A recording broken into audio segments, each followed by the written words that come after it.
Hello and welcome to my channel. My name is Andre, and let's talk about movies.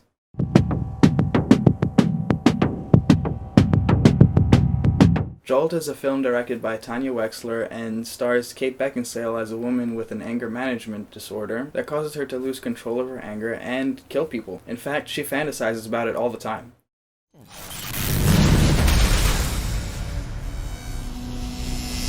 The movie begins with narration that pretty much sets up her life all the way up until the present, and it tells us that she's always had this disorder that makes her lose control and hurt people. As a result, she's been kept locked up by various scientific and military institutions that want to use her powers for their own benefit. The problem with the narration scene, though I did feel it was well written, is that I feel like it sets up a different character than the person we meet in the present. We do begin to relate to her from the very first scene because right away we see her in a situation where she needs to grapple with her disorder.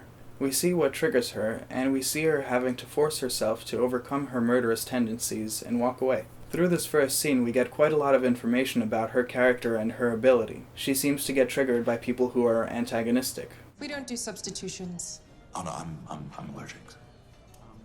She feels the urge to right the wrong in extreme ways, and must control herself not to, which actually shows that she has a pretty good moral compass. We constantly see her having to make tough choices in connection with her disorder and its effects, and in that way, we become invested in her character. Throughout the first act, we are let into her killer fantasies repeatedly. We see what she could do to people, and doesn't, and sometimes does.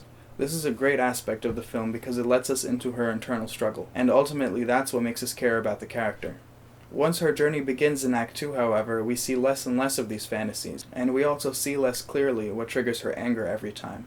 This loss of perspective into her internal struggle is one of the worst pitfalls for this film because it leads to a lack of clear motivation for her character. In the beginning, we see that her disorder has a significant impact on her and is a driving force behind a lot of her actions. Later, it seems like she gets triggered quite a lot, but the causes aren't always as clear as they were in Act 1. Of course, we still know her situation, but the lines become blurred, especially for the triggers of her anger. Don't be silly. I feel like the writing is where this film really suffers as we experience less and less of what convinces us of the character's motivations. It also feels like the film is trying to be too many different things at once. It introduces itself as a serious action film, but then the story takes off in a different direction. While it does manage to hook you with unexpected twists and turns and its good pacing, the inconsistencies in the writing still show through. On the other hand, editing is an aspect where the film does really well. The moments where we experience her internal struggle are cut together in ways that draw you in and make you sympathize with the character.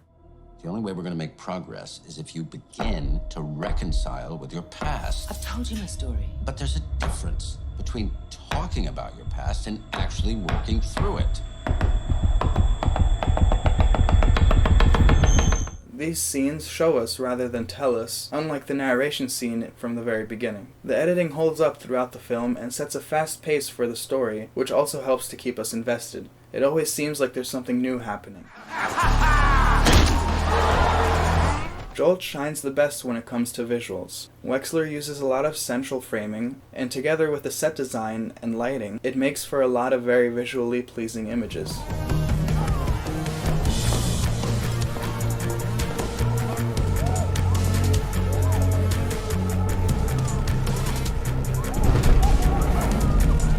The set design in many scenes looks as if it was made with aesthetics in mind. This has the effect that sometimes the sets don't look entirely realistic, however I don't think that's necessarily a drawback.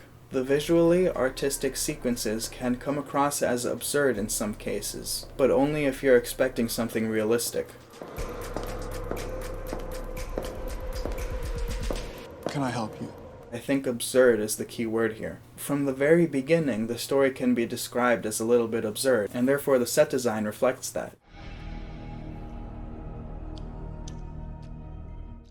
Jolt. The film ultimately manages to hold your attention, but not in a way that you might be expecting. In this film you won't find a serious action thriller, but a more lighthearted blend of romantic action that shines best through its absurd plot and aesthetic cinematography. If you want a film that you don't have to take too seriously, but still want some badass action where you can enjoy the visual aspects, then this very might well be a film for you. Thanks for watching. My name's Andre. Please don't forget to like and subscribe, and I'll see you in the next one.